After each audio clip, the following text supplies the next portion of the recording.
Sophia's Wednesday nights always began the same way, slipping in through the back entrance of Morello's a few minutes before 5, her shoes clicking softly on the tiles of the staff hallway. 4:47 to be exact. She was always early. Not because anyone asked her to be, but because she needed to be. That extra time before the restaurant opened gave her just enough space to collect herself, tie her dark hair into a tight bun, and breathe. She still used the pearl pin her mother gave her 7 years ago, back when Catherine's hands didn't shake just trying to hold a spoon. The uniform hung loose on Sophia's frame now, not because she was sick, but because exhaustion had eaten away any softness she once carried. Working over 60 hours a week at a place this fancy barely kept her afloat. The money disappeared as fast as it came. Rent, food, her mother's medications, and the monthly $3,200 bill for the assisted living home tucked 30 minutes outside of Miami. Every dollar she earned bought someone else's survival. That morning, like every Monday, Wednesday, and Saturday, Sophia had visited her mother at Clearview. She kept that schedule like a religion. It was the one promise she could actually keep. Catherine had been lucid today, well, as lucid as she ever got anymore. She'd recognized Sophia, even if the details were fuzzy. They sat together in the common room, the one that always reeked of bleach and something else, something sour and human that no chemical could cover. Sophia didn't let herself name that scent. It felt like naming it would give it too much power. "You work too much," Catherine mumbled, fidgeting with the hem of her sweater. Her hands were always moving now, like they were trying to remember the feel of useful things. Sophia smiled, soft but tired. "It's okay, Mom. You're taken care of." "That's what matters." Catherine nodded, but guilt flickered in her eyes. Even in her fading mind, she knew. She knew she was a burden, even if she never said the word. Sophia had learned to live with that silent weight, the kind that came with watching someone you love slowly forget your name. When she entered the kitchen at Morello's, the place was already alive with clatter and heat, pans hissing, knives chopping, orders being shouted over the hum of prep. Marcus, the head chef, didn't acknowledge her. He never did. He came from some legendary kitchen in New York and treated the front-of-house staff like they were part of the furniture. Sophia didn't take it personally. That quiet disregard was just part of the world she worked in, like gravity, or the way Tuesday always followed Monday. She grabbed her notepad and reviewed the specials in her head. Tonight was busy. One of those pre-Valentine's weeks when couples came in to test out where they might spend their real money on the actual night. Morello's was the kind of place where people paid for appearances, not just plates. It was elegant, dimly lit, and designed for watching and being watched. Power changed hands here over risotto and red wine. Before heading out to the floor, Sophia opened her locker and reached for the small velvet pouch she always kept hidden inside. She unwrapped it gently, revealing the crystal perfume bottle inside. It was too beautiful to belong in a dingy locker room. The glass was hand-blown, old world, like something from another century. She'd only used it twice, once for her grandmother's funeral, and once when life had felt particularly unbearable. But tonight, something pulled her to it. She dabbed a tiny bit on her wrists, then the hollow of her throat. The scent bloomed instantly, rich, layered, not floral in any normal way. There was something ancient about it, like walking into a cathedral that had stood for centuries. There was warmth, too, amber, wood, maybe even leather. The scent didn't announce itself. It whispered, and every time she breathed it in, it seemed to shift, like a living thing. By 5, the dining room was already starting to fill. Sophia moved through it with practiced grace, her body working automatically while her mind drifted elsewhere.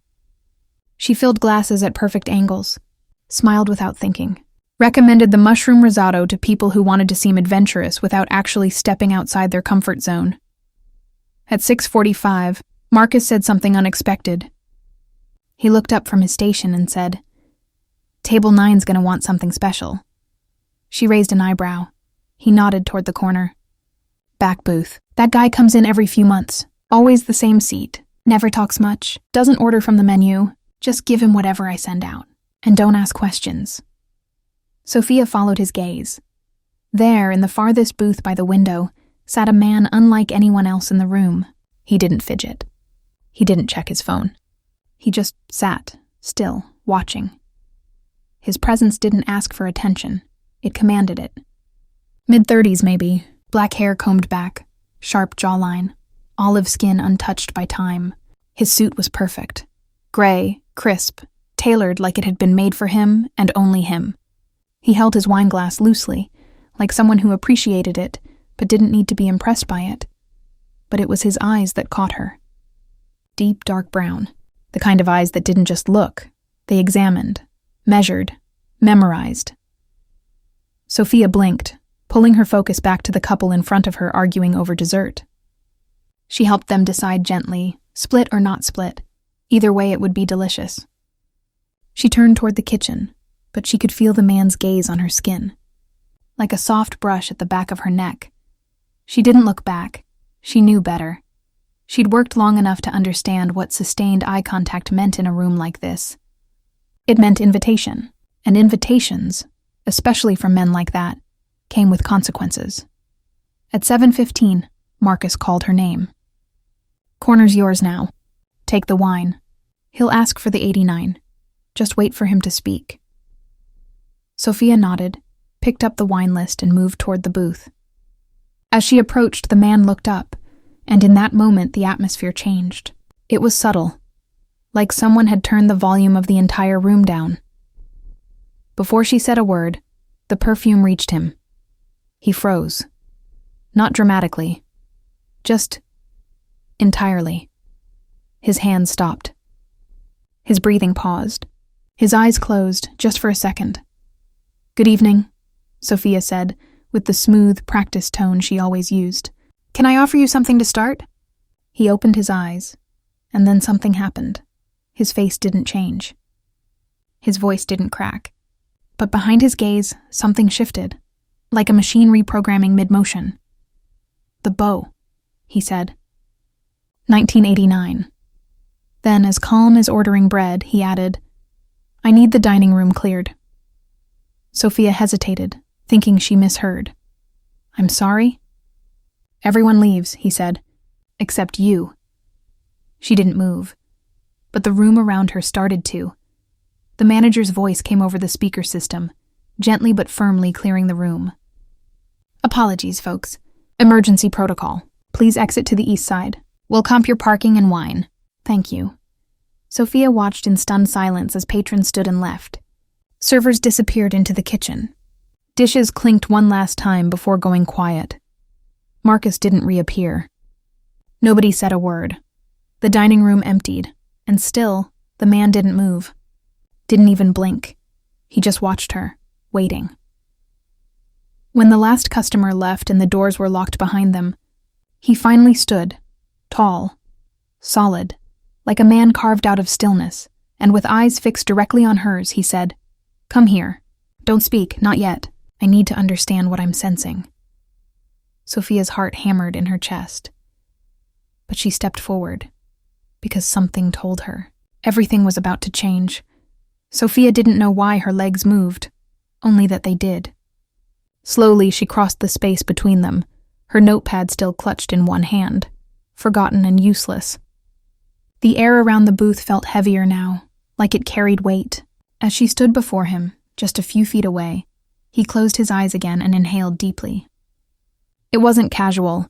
It was intentional, focused. His entire body responded to the scent, as if it struck something deep inside him he'd buried a long time ago. His jaw tightened. A muscle near his eye twitched.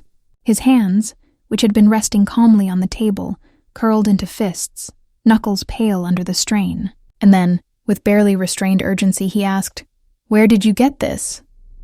Sophia's voice barely came out. "The perfume?" "Yes." His voice was quieter now, deeper.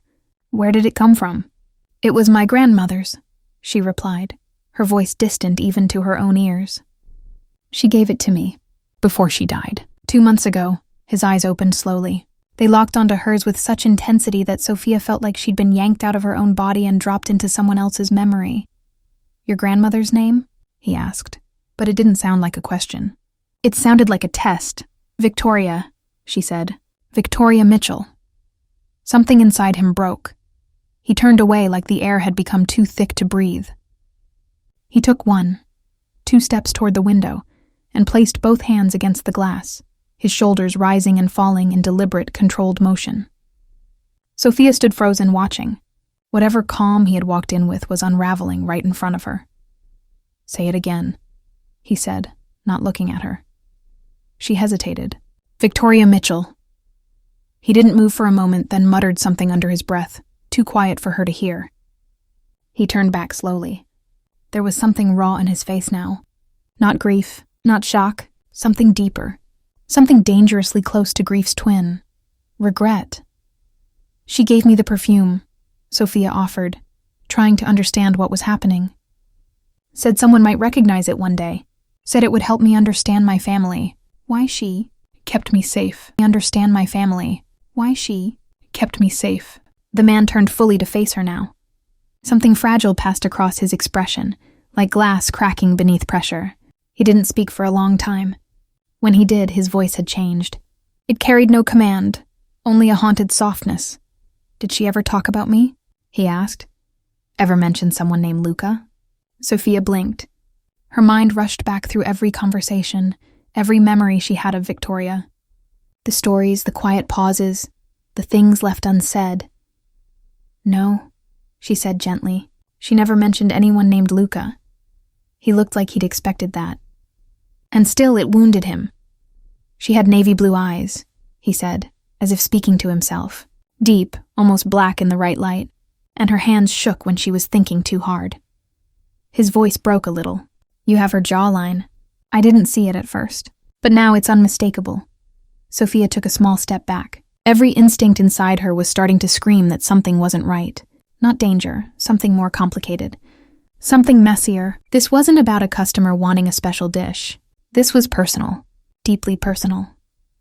"I don't know you," she said, her voice firming. "I've never seen you before. I think you're mistaking me for someone else."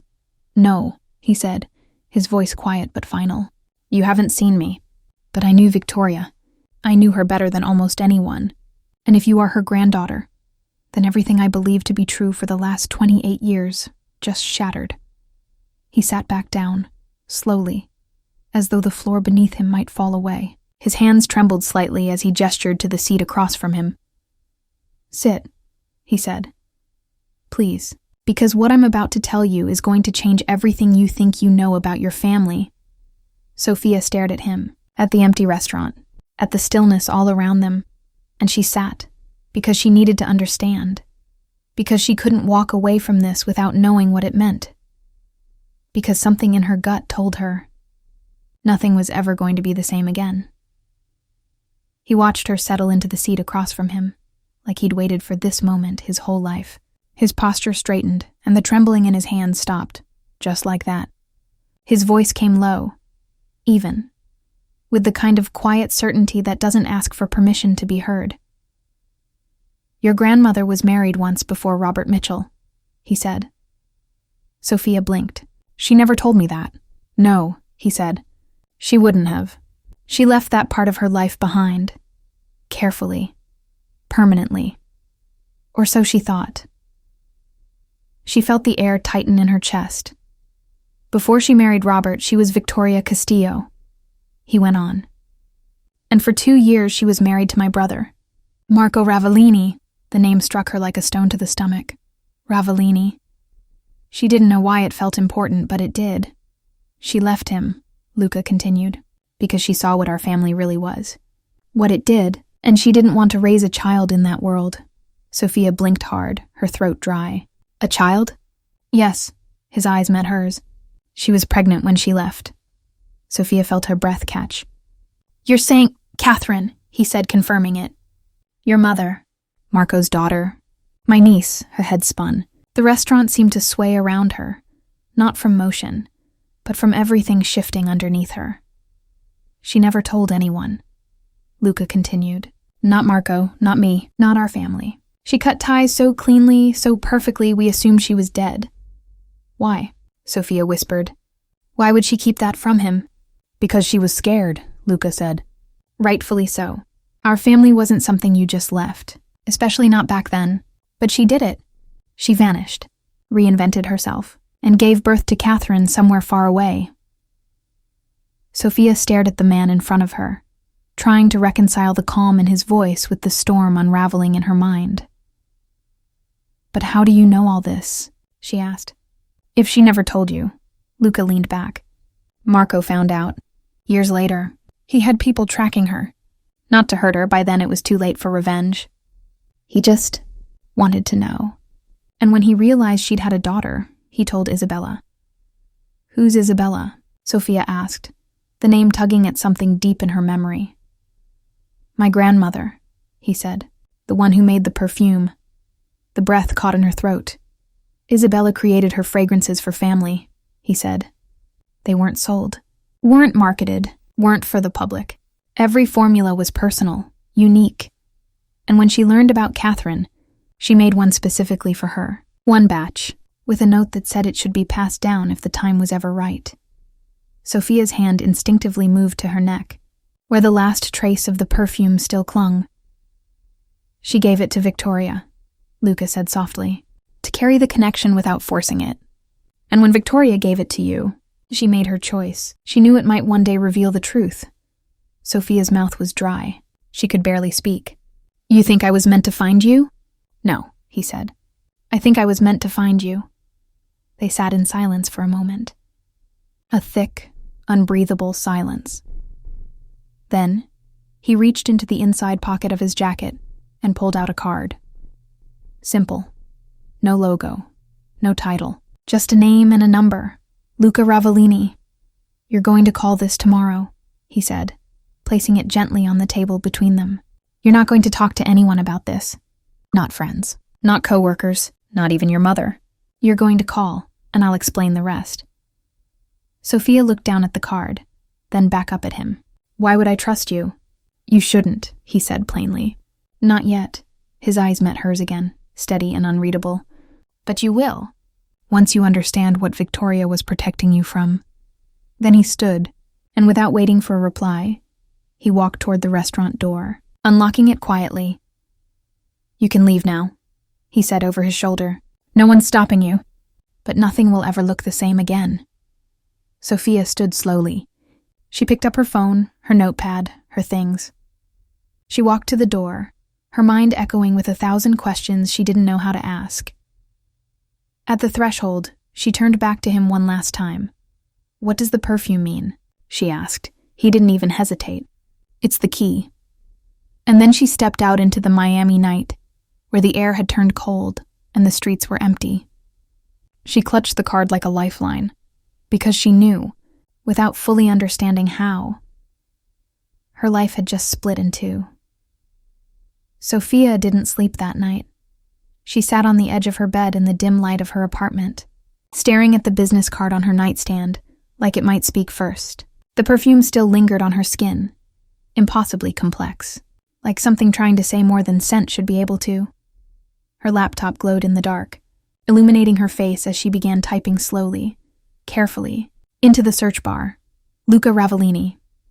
Nothing direct, a few news blurbs, hints, articles that danced around the name but never really landed. He was mentioned in a couple of crime reports, always secondhand, always unconfirmed. An individual connected to Miami's private sector. A rumored figure of interest in an ongoing investigation. No photos. No records, no digital trail that led anywhere solid. Just smoke. Sophia leaned back in her chair, exhaling through her teeth. She knew when someone didn't want to be found, and Luca Ravellini didn't just hide. He erased, but her grandmother hadn't erased anything. She had handed Sophia a bottle of perfume and said, "Someone will know what this means." And Luca had known, so she tried a different angle. Isabella Ravellini. The screen filled with aged articles and scanned magazine pages, most of them dated from the 90s. An elegant woman with a hawk-like face and silver-streaked hair stood beside gleaming crystal bottles. "Profumi Ravellini," the caption said. "Exclusive, mysterious, never sold. Only gifted, only passed down." One article quoted Isabella herself. "Perfume is blood. It's memory. It's recognition without proof." Sophia's fingers hovered over the keyboard. She swallowed, then typed, "Victoria Castillo." There it was, In a dusty online genealogy archive, barely indexed, Victoria Castillo married Marco Ravellini in 1978.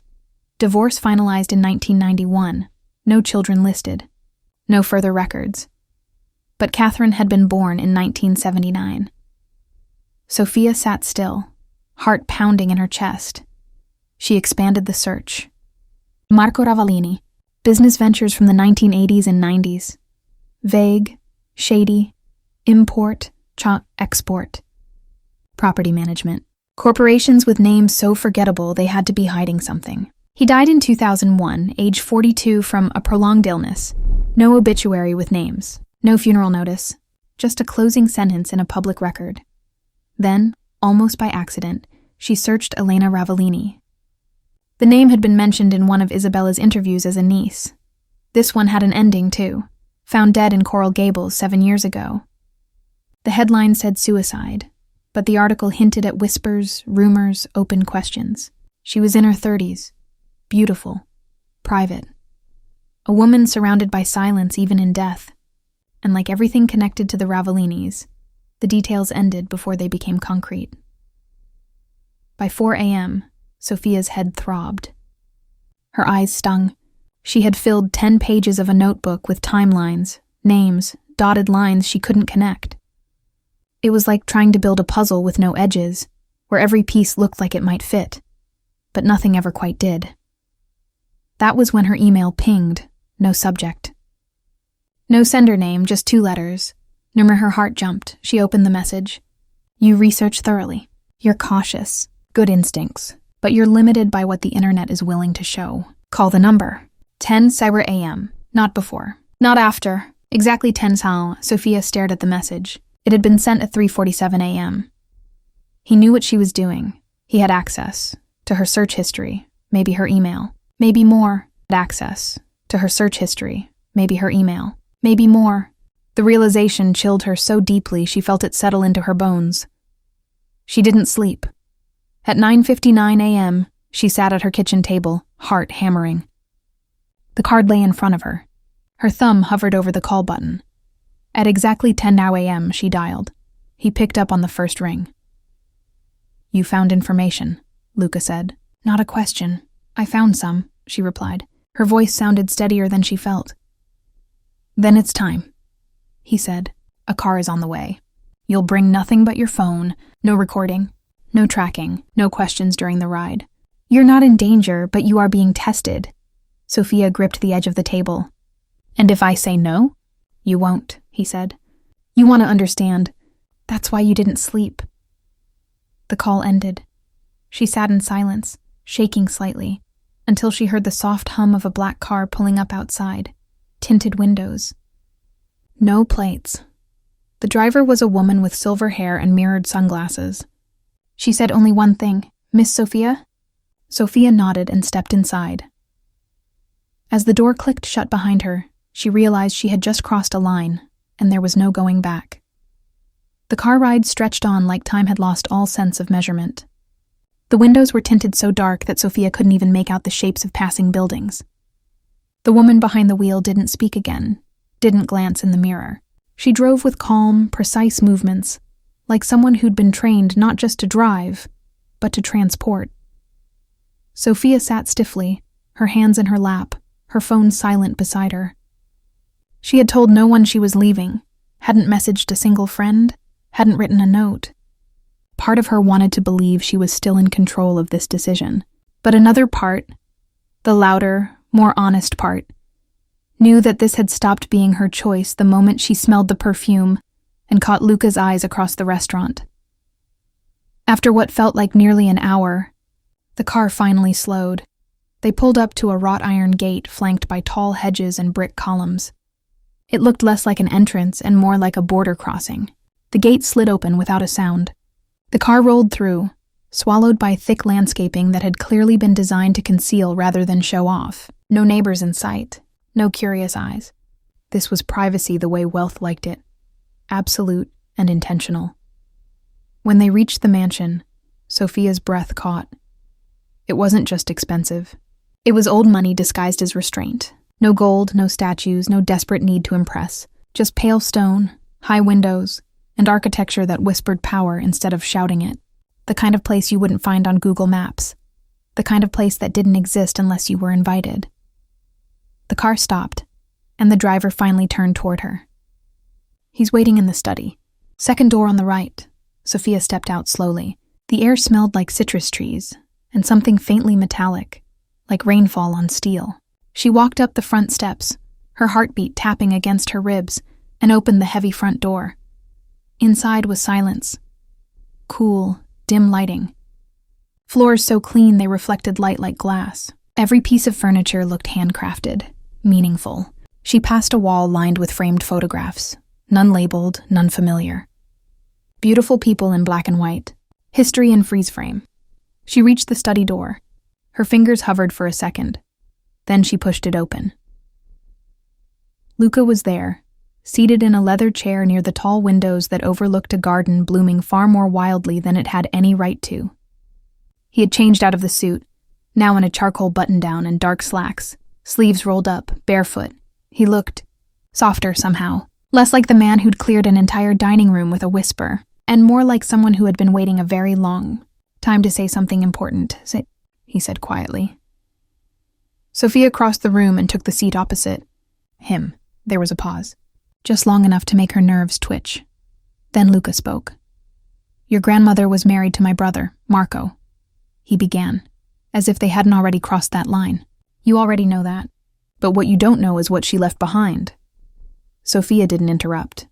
"She left behind more than a man," he said. "She left behind a world, one built on silence, power, and bloodlines. Our family, it doesn't operate by accident. It operates through lineage, through loyalty, through legacy." Sophia swallowed hard. "What kind of legacy?" Luca's eyes met hers. They were steady, serious. Organized crime. There it was. Simple.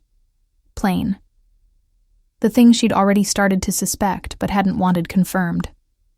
"My family is not in real estate or shipping or consulting," he said. "Those are just the shells. We launder money. We extract debts. We broker information. And when necessary, we remove obstacles." Sophia felt her stomach twist. "And Marco, my biological grandfather? He was the heart of it," Luca said. "Charismatic. Brilliant. Dangerous. And when he met Victoria, he thought he could rewrite what our family meant." She leaned forward slightly, voice quiet. "Did he love her?" "Yes," Luca said without hesitation. "But love wasn't enough to keep her. Victoria saw what was behind the curtain, and she left. She disappeared with Catherine. And Marco let her." Sophia blinked. "He let her?" Luca nodded. "It was the only noble thing I ever saw him do. He could have dragged her back. He could have made it messy, but he didn't. He let her go. Let her raise Catherine away from all of it." Sophia leaned back, mind spinning. "So why are you telling me all of this now?" He stood slowly and walked to a shelf behind his desk. From it, he pulled a small locked box. He returned to the table and placed it in front of her, then unlocked it with a tiny, intricate key. Inside was a necklace. Gold. Delicate. With a single crystal pendant. Inside it shimmered a familiar amber liquid. "Perfume. The original formula," Luca said. "Isabella's final gift. Marco gave it to me before he died. I've kept it ever since, waiting." Sophia stared at it, her breath caught. "She wanted it passed down," Luca said. "Victoria chose to carry it. Then she gave it to you. Which means, it's time." "Time for what?" Sophia whispered. "For you to decide what you want to do with what you've inherited," he said. "You're part of this family. You were born of it. Even if raised outside of it, you can keep living as if none of this is true. Or you can start asking the real questions." He leaned forward now, his voice dropping to a low, deliberate murmur. "But understand this. Once you see the full truth, you can't unsee it. Once you step into our world, even slightly, you're no longer on the outside." Sophia looked down at the perfume, at her grandmother's legacy, at her mother's unknowable silence, at the thing that had dragged her into this moment, and she realized. This wasn't just about blood, it was about identity, about legacy, about power, and about whether she wanted to run away from it or step fully into it. Sophia didn't reach for the necklace. Not yet. Her fingers hovered over the box like touching it would brand her.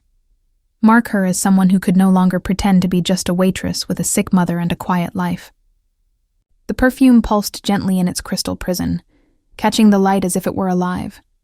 It smelled like everything unsaid in her family, everything passed down in looks and silences and guarded glances. "You said I have a choice," she said finally, voice soft but steady. Luca nodded. "You do, but not forever." She looked up at him. "Why me? Why now?" he sighed. Not dramatically, just the kind of exhale that had been waiting years to be released. "Because when I smelled that perfume, everything changed. I thought the door was shut. Victoria made sure it stayed that way, but she gave you the key, and now it's open again." Sophia stared at the pendant. "I don't want to be involved in crime."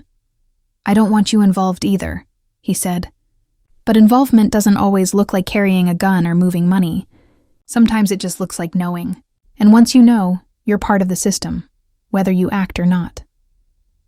Silence sat between them for a moment. Then he added, "But I'm not here to recruit you. I'm here because I owe you the truth. I owe Victoria that much. I'm here because I owe you the truth. I owe Victoria that much. And if I walk away?" she asked. "Then you walk away," he said simply. "The car takes you home. You keep your job. You visit your mother. Nothing changes on the surface, but you'll always wonder, and the truth will find you anyway, sooner or later." Her throat tightened. She thought of her mother, Catherine, whose entire life had been shaped by a decision she hadn't made, a secret she didn't even know she was keeping. She thought of Victoria, pressing the perfume into her hand with words that had sounded like prophecy. "Your life isn't random. When someone recognizes this, you'll understand why I kept you safe." Safe from what? She didn't ask out loud. Instead, she said, "I want to know everything." Luca's eyes softened. "Just slightly. Then you need to come back here. Tomorrow. And we start from the beginning." Sophia looked down at the card still in her hand.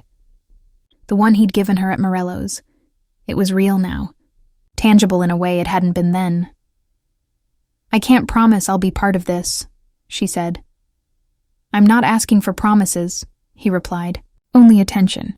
Only truth." She nodded once, stood, closed the box gently and left it where it sat. Luca didn't move to stop her as she walked to the door. He simply said, "I'll see you at 10. Outside, the driver was already waiting.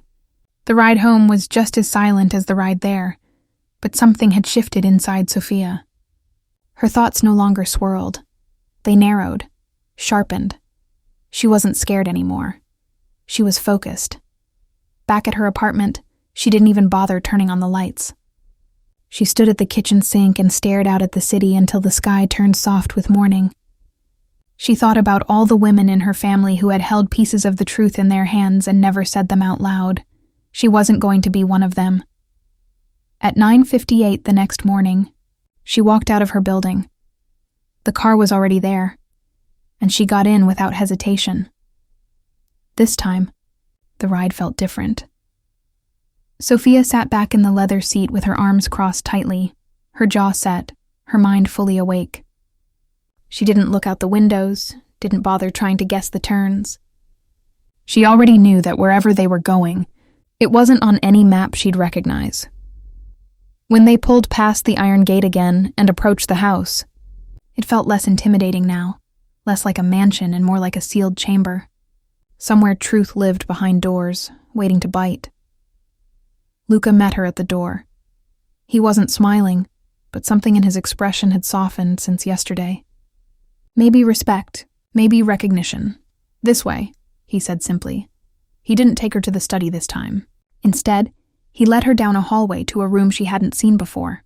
Dark wood walls, thick curtains, and rows of file cabinets that looked like they belonged to a private investigator, not a criminal. He gestured to a small chair beside a table. She sat. He pulled a drawer open, slid out a manila folder, and placed it in front of her. "Before you ask," he said, "everything in this file was collected by Marco. He started it the day Victoria left." Sophia's hands trembled slightly as she opened the folder. Inside were photos. Of her mother. Of Victoria. Grainy ones taken from a distance. Catherine at age 5, walking hand in hand with Victoria in a crowded market. Victoria leaving a courthouse, a blurry picture of them near a bus terminal. Then more recent ones. Sophia herself, no older than 8 or 9, standing outside her elementary school. One of her at 16, walking home with a backpack and headphones on. And one, chillingly recent, of her sitting alone at a bus stop just 6 months ago. She felt a chill roll up her spine. "He watched us?" she asked quietly. Luca shook his head. "He had you watched." "There's a difference." Marco never came close. He respected her choice to disappear, but he couldn't ignore what was left behind. "He wanted to make sure you were safe, even from a distance. And you?" she asked. "You knew about me this whole time?" "I knew your name," Luca admitted. "But I didn't know who you really were until I smelled that perfume. That scent doesn't belong in the world anymore. Not unless Isabella wanted it to be. And once I saw your face, it clicked." Sophia stared down at the file. "What now?" "Now you understand the weight of what was hidden from you," he said. "And what was kept from us." He placed another file on the table, thicker, stamped with the word Sorella. "What's this?" she asked. "This," Luca said, his voice lower now, "is why Victoria left." Sophia opened it slowly. Inside were black and white photos, typed memos in Italian and English, redacted names. A woman, maybe 22, bruised, eyes terrified, in what looked like a hospital. Another woman, older, clutching a file with a Ravellini seal on the corner. Then a list of payouts, non-disclosure agreements, settlements, silenced accusations. Sophia's stomach turned. "What the hell am I looking at?" Luca's voice was cold now, hard. "You're looking at the things Marco let happen, the crimes he ignored, the people he protected, for the sake of the family. And the day Victoria found out, she packed a bag, took Catherine, and never looked back." Sophia felt her throat tighten. "And you?" "I was younger," he said.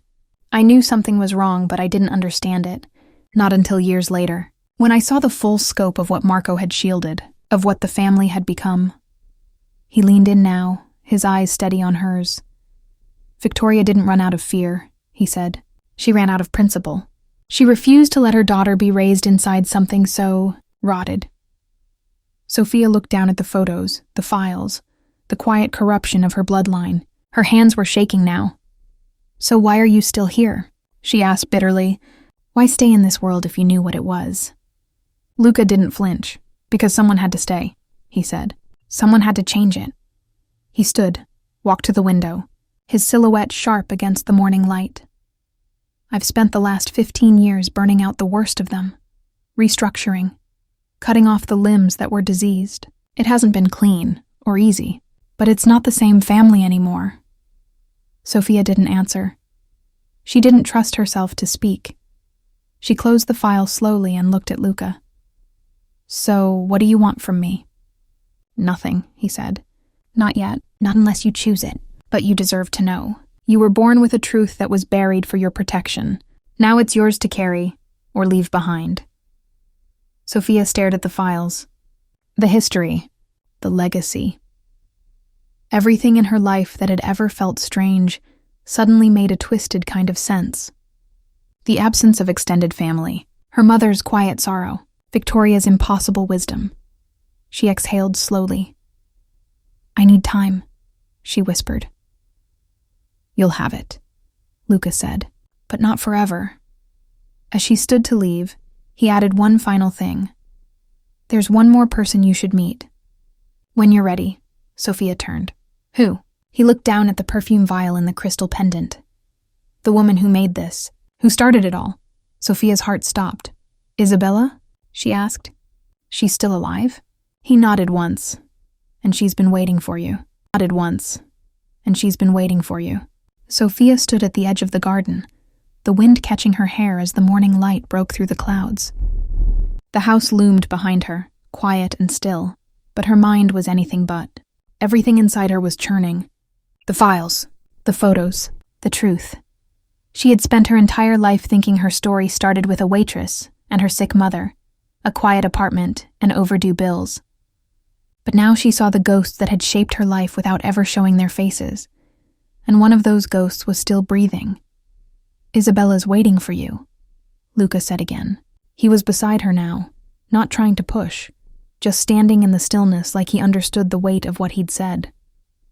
Sophia turned slowly. "Where?" He nodded toward a narrow garden path leading to the back of the estate, where a smaller house, modest, stone-faced, and elegant in its simplicity, sat tucked behind a wall of rose trees. "She's been living there for the last decade. She rarely sees anyone, but she said, the day your scent returned, she felt it." "My scent?" Sophia asked. He looked at her. "Perfume isn't just fragrance to Isabella. It's inheritance. It's memory. The formula she made for Catherine. It wasn't just to protect your mother. It was to preserve something that had almost died out in our family. The instinct to walk away from power when it turns poisonous." Sophia stared at the path. Luca placed the pendant, the perfume vial, into her palm. "Take it. She'll know it." Sophia walked in silence, the gravel crunching beneath her shoes. Her chest felt tight, but not from fear anymore, from anticipation, from the sense that something long buried was about to rise. She reached the door and hesitated only a moment before knocking. The door creaked open on its own, just slightly. Inside, the scent hit her before anything else, not the perfume she wore, something older, richer. Layers of citrus peel, black tea, crushed herbs, and thyme. The scent of a memory that had lived through decades and still refused to die. She stepped in. The room was full of light filtered through lace curtains. Shelves upon shelves of glass vials, dried plants, papers yellowed with age. It smelled like a dream you half remember in the morning. Real, but just out of reach. And then she saw her Isabella Ravellini, seated in a high-backed chair, her silver hair falling over one shoulder like silk, her eyes sharp as cut glass. Her face was lined, but not fragile, strong, like stone weathered by wind and war. She looked up without surprise, as if she'd been expecting Sophia for years. "You smell like blood," she said softly, her voice accented but clear. "And lavender." Sophia didn't speak. She stepped forward, holding out the pendant in her palm. Isabella smiled, not kindly, but with something deeper. Recognition. Legacy. "That scent," she said, reaching out and cupping Sophia's hand in her own, "was made for your mother. But it fits you better. You carry pain differently, not on your shoulders, in your silence." Sophia sat across from her, trying to find the words. "I didn't know who I was." "I still don't. You will," Isabella said. "But first, you need to understand what I gave to Victoria, and what she gave to you." She leaned back, eyes distant now, voice lowering as if speaking to the past. "I made perfumes for every woman in the family. Each formula was a mirror. Yours was never meant to exist, but when Victoria told me she was leaving, pregnant and terrified, I knew what I had to do." "She said you kept us safe," Sophia whispered. "I did," Isabella nodded. "But it cost me. The family turned on me when they found out. Marco was enraged. Luca was too young to understand. And I stepped back. I let it all burn." Her hands, elegant and worn, picked up a small vial from the table. Inside it shimmered a golden liquid that looked just like sunlight trapped in glass. "This," she said, "is the last batch of your mother's formula. One drop, and anyone who has known it before will remember everything. Every connection, every betrayal, every lie." Sophia looked at it with a mixture of awe and fear. "Why give this to me?" "Because Luca was right," Isabella said. "The family is changing, but the old roots are still buried deep, and soon someone will try to dig them up again." Sophia leaned in. "You think I'll be dragged into this?" Isabella's smile was thin. "You already are." Sophia sat back, the truth settling like cold water across her shoulders. "All this time, my life was a cover story." "No," Isabella said firmly. "Your life was freedom, the first true freedom anyone in this family ever had."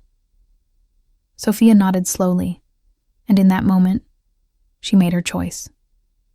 She wouldn't run from her bloodline, but she wouldn't be chained to it either. She would learn its secrets. She would hold its truths, and if anyone tried to use her past to control her future, They'd learn that legacy could be rewritten, with fire if necessary, with fire if necessary.